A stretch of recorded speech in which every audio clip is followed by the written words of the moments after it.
অসুখী একজন, যার কাব্যগ্রন্থ হচ্ছে ভেগারিয়া। ভেগারিয়া। এই কাব্যগ্রন্থটা লিখছিল হচ্ছে পাবলো পাবলো নেরুদা। অসুখী একজন, এই কবিতা। এর থেকে অনেক কোশ্চেন আসে, কিন্তু তোমরা ভালোভাবে দেখে নেবে। এর থেকে অনেক কোশ্চেন আসে। এটা ভিভিআই।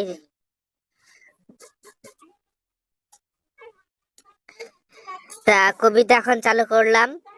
আমি তাকে ছেড়ে দিলাম। এখানে লেখক কাকে বলতেছে সেটা পরেরটা পড়লেই বুঝতে পারবা। অপেক্ষায় দাঁড় করিয়ে রেখে দরজায় আমি চলে গেলাম দূর দূরে।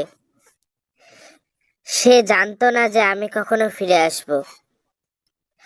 অর্থাৎ এখানে নিচে তোমরা একটা ছবি আছে, ছবি দেখলে বুঝতে পারবে যে লেখক কাকে ছেড়ে দেওয়ার কথা বলছে। এখানে যে মেয়েটিকে দেখতে পাচ্ছ, এই মেয়েটিকে ছেড়ে দেওয়ার কথা বলছে লেখক।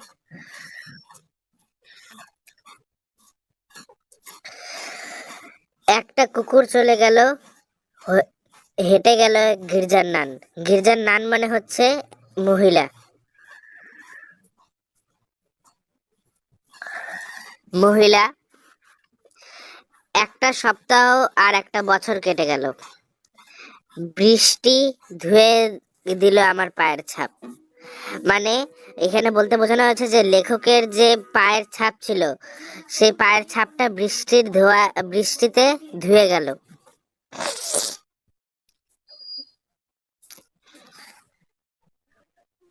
ঘাস জন্মালো রাস্তায়।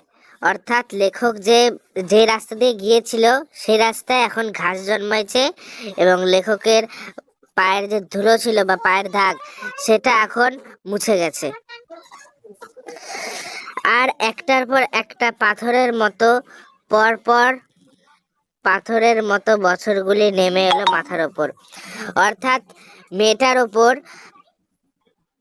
পাথরের মতো বছরগুলো নেমে আসছিল।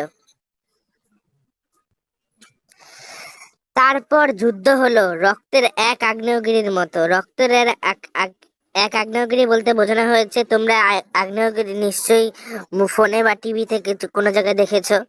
এখানে আগ্নেয়গিরি বলতে বোঝানো হয়েছে ওই আগুনের আগ্নেয়গিরি না, এখানে বোঝানো হয়েছে রক্তের আগ্নেয়গিরি। শিশু আর বাড়িরা খুন হলো। এখানে শিশু ও বাড়িরা খুন হলো বলতে বোঝানো হয়েছে যে সব, যে এখানের মধ্যে যতজন ছিল সেই গ্রামটায় বা শহরে সব বাড়ি ঠাড়ি ভেঙে গিয়েছিল এবং শিশুরা সব মারা গিয়েছিল। কিন্তু সেই মেয়েটির মৃত্যু হলো না।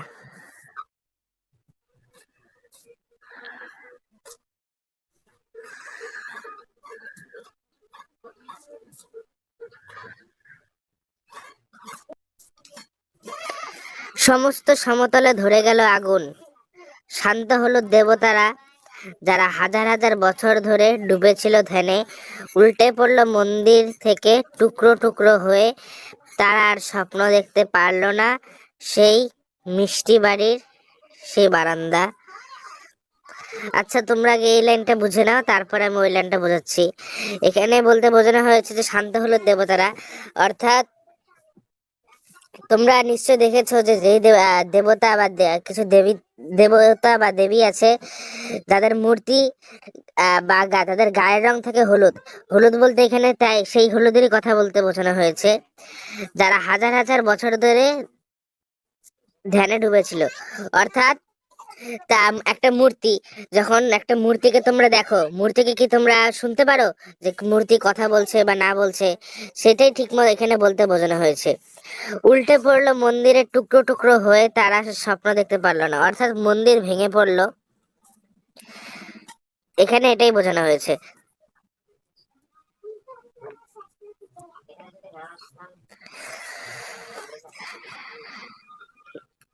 এখানে এখন হচ্ছে কবি নিজের বারান্দার কথা বলছে। সেই মিষ্টি বাড়ির বারান্দা, যেখানে আমি ঝুলতাম, বিছানায় ঘুমিয়েছিলাম।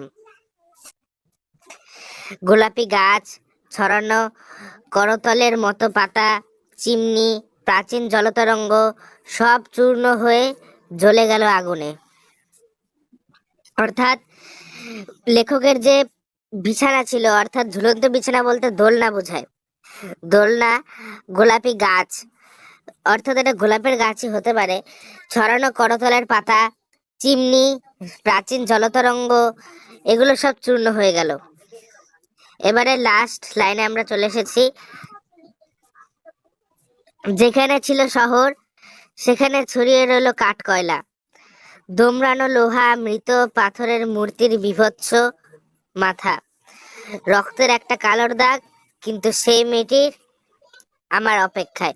এখানে সেই মেয়েটি বলতে বোঝানো হয়েছে এই যে এই মেয়েটিকে, কিন্তু হ্যাঁ, এই মেয়েটিকে।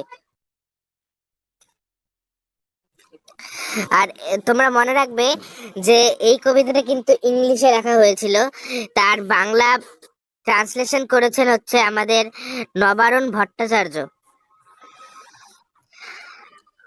আচ্ছা, তাহলে তোমরা এখান থেকে বলো যে লেখক কিসের উপরে শুয়ে দোল খেত। তা আজকের জন্য এতটুকুই।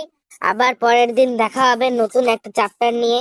তোমাদের কোনটা অসুবিধা সেটা নিয়ে আমাকে বলবে, আমি তা নিয়ে একটা ভিডিও বানাবো। ওকে, টাটা।